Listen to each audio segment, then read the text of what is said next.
तो चलिए आज फिर एक नई कहानी की शुरुआत करते हैं। इस कहानी का नाम है ईमानदारी की शक्ति। जहाँ एक किसान और उसकी पत्नी रहते थे। किसान का नाम था अमर और उसकी पत्नी का नाम था सुमित्रा। अमर, इस बार की फसल भी बिल्कुल अच्छी नहीं हुई है। खर्चा इतना ज़्यादा है और आमदनी बिल्कुल भी नहीं हो रही। मुझे बहुत चिंता सता रही है।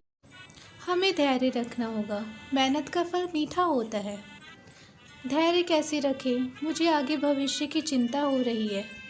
देखो, मेहनत से किया गया काम हमेशा सफल होता है और ईमानदारी भी रखनी चाहिए। दूसरी ओर गांव का एक अमीर सेठ जो गांव वालों से कहता है कि मेरे बाग में बहुत काम पड़ा है और मैं चाहता हूं कि कोई ईमानदार व्यक्ति और मेहनती व्यक्ति ये काम करे। जो भी ये काम अच्छे तरीके से करेगा, मैं उसे अच्छा वेतन दूंगा। गाँव वाले, अमर बहुत मेहनती और ईमानदार किसान है, आप उसे संपर्क कर सकते हैं। वो इस काम को बहुत अच्छे से करेगा और ईमानदारी से भी करेगा। आप उससे बात करके अपने बाग में काम दिलवा सकते हैं। बहुत सही, अच्छा विचार है। मैं विचार कर उसे अपने बाग में काम करने का मौका ज़रूर दूंगा। दूसरी तरफ अमर खुशी से सुमित्रा से कहता है कि सुमित्रा, हरिओम जी ने मेरे बारे में सुना और मुझे अपने बाग में काम देने की पेशकश की है। सुमित्रा बहुत खुश होती है और कहती है कि वाह, इससे अच्छा मौका क्या। लेकिन तो ध्यान रखना होगा कि वहाँ भी ईमानदारी से काम करना है। हाँ सुमित्रा, ईमानदारी से ही सब कुछ अच्छा होता है। मैं पूरा प्रयास करूँगा। और फिर क्या था, अगले दिन अमर ने हरिओम के बाग में काम करना शुरू कर दिया। वे बहुत मेहनत और ईमानदारी से काम कर रहा था और पीछे हरिओम और बल्लू दोनों खड़े होकर उसे देखते हैं। तभी हरिओम कहता है कि बल्लू, अमर बहुत अच्छा मेहनती व्यक्ति है। वो सुबह से बहुत काम कर रहा है और उसने बगीचे की सफाई भी बहुत अच्छे से की है। तभी बल्लू चलता है और चलकर अमर के पास आता है और बल्लू कहता है कि अमर, तुम्हारे काम करने का तरीका बहुत अच्छा है, लेकिन ये काम बहुत कठिन है। क्या तुम्हें परेशानियाँ नहीं होती? अमर मुस्कुराते हुए कहता है कि मेहनत करना अच्छा लगता है और ईमानदारी से काम करने पर सब कुछ ठीक हो जाता है। मुझे ये सब काम बहुत ज़्यादा पसंद है। तभी हरिओम भी चलता हुआ अमर और बल्लू के पास आता है और अमर से कहता है, अमर, तुम्हारी मेहनत और ईमानदारी ने मुझे भी बहुत प्रभावित किया है।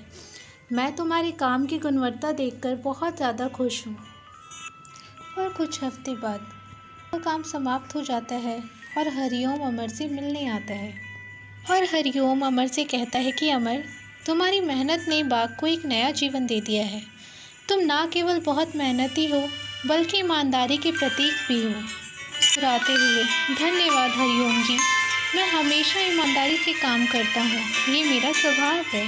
हरिओम, मैं तुम्हें और भी काम दूंगा और तुम्हारी मेहनत के अनुसार अच्छा वेतन भी दूंगा।